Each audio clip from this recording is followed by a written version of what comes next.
Last વિડીયોમાં આપણે જોયું હતું કે લાસ્ટ પાસે ફીસ અને સૂચકાંકના દાખલાઓ કેવી રીતે ગણવાના છે અને કુલ ખર્ચ તમને જ્યારે આપેલો હોય ત્યારે આપણે કેવી રીતે એના લાસ્ટ પાસે ફીસ સૂચકાંક કેવી રીતે ગણવાના છે આપણે જોયું હતું.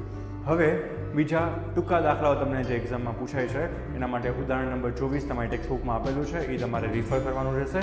એમાં એક મોસ્ટ ઇમ્પોર્ટન્ટ જે વારંવાર પૂછાય છે એ એક એવો દાખલો છે ફુગાવાનો દર.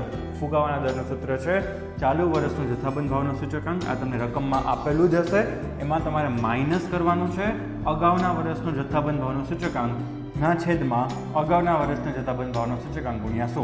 તમને અહીં કીધું છે 2015 અને 2016નું 150.2 165.7 આ આધા વર્ષનું આપેલું છે, આ ચાલુ વર્ષનું આપેલું છે. સૂત્રમાં કિંમત મૂકશો અને તમે ટકાવારી કેટલા ટકા ફુગાવો વધ્યો એ તમને મળી જશે.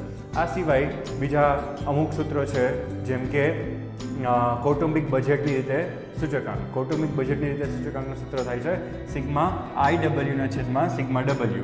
સિગ્મા IW, I એટલે થશે સૂચકાંક, જે સૂત્ર આપણે સૌથી પહેલા વિડીયોમાં જોયું હતું, P1 ના છેદમાં P0 ગુણ્યા 100, એ તમને I મળી જશે.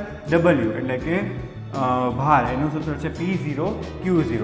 આ બંનેનો ગુણાકાર કરવાથી તમને IW મળી જશે. W એટલે તમને ભાર આપેલો છે એનો સરવાળો. નાણાંની ખરીદ શક્તિનું સૂત્ર છે 1 ના છેદમાં જીવન નિર્વાહ ખર્ચનો સૂચકાંક ગુણ્યા 100. આ બહુ રેર કેસમાં પૂછાય છે. અને વાસ્તવિક વેતન, જે 2 માર્કમાં કે 3 માર્કમાં તમને દાખલો પૂછાઈ શકે, વેતનના છેદમાં જીવન નિર્વાહ ખર્ચનો સૂચકાંક ગુણ્યા 100. આ બધી ઇન્ફોર્મેશન રેડી આપેલી હશે, ખાલી તમારે ફોર્મ્યુલામાં પુટ જ કરવાની છે.